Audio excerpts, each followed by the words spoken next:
ఒక simple drink చాలా lifes కాపాడిందంటే నమ్ముతారా? యెస్. ఓఆర్ఎస్. హాయ్, నేను మీ డాక్టర్ తన్మయ్. ఈరోజు మనము ఓఆర్ఎస్ గురించి తెలుసుకుందాం. ఓఆర్ఎస్ అనేది ఒక సింపుల్ కాంబినేషన్ ఆఫ్ గ్లూకోజ్ ఇంకా ఎలక్ట్రోలైట్స్.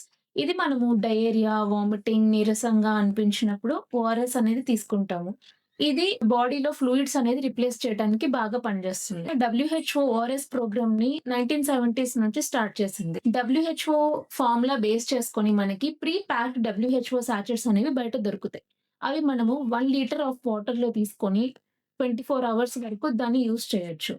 ఆఫ్టర్ 24 అవర్స్ దాన్ని డిస్కార్డ్ చేసేసి మళ్ళీ నెక్స్ట్ 1 లీటర్ ఆఫ్ వాటర్‌లో సాచెట్స్ ప్రిపేర్ చేసుకుంటే మంచిది. ఇన్ కేస్ ఆఫ్ ఎమర్జెన్సీస్ మనకు ఓఆర్ఎస్ సాచెట్ అనేది అవైలబుల్‌గా లేదు అన్నప్పుడు హోమ్‌మేడ్ ఓఆర్ఎస్ అనేది మనం ప్రిపేర్ చేసుకోవచ్చు. ఎలాగా అంటే 6 level teaspoons of sugar, 1 level teaspoon of salt, అలాగే 1 లీటర్ వాటర్‌లో మిక్స్ చేసుకొని తాగితే సరిపోతుంది. దీనివల్ల మనము మన బాడీలో ఎలక్ట్రోలైట్స్‌ని కొంచెం వరకు బ్యాలెన్స్ చేయొచ్చు. సో, హోమ్‌మేడ్ ఓఆర్ఎస్ అనేది కూడా ఒక alternate option in case of emergencies. ఇంకా మనకు డీహైడ్రేషన్ ఎక్కువగా ఉంది అనిపిస్తే ఖచ్చితంగా మెడికల్ అడ్వైస్ అనేది తీసుకోండి. సో, ఓఆర్ఎస్ అనేది ఎప్పుడు తీసుకోవాలి అంటే మనకి బాగా డయేరియా ఉన్నా, వామిటింగ్స్ ఉన్నా, నీరసంగా అనిపించినా తీసుకోండి. సో, ఓఆర్ఎస్ అనేది సింపుల్, సేఫ్ ఇంకా పవర్‌ఫుల్ మెడిసిన్ అనేది మాత్రం మర్చిపోకండి. బయట దొరికే ఓఆర్ఎస్ఎల్ షుగర్ డ్రింక్స్ మాత్రం ప్రిఫర్ చేయకండి. Thank you for watching because your body knows how to heal.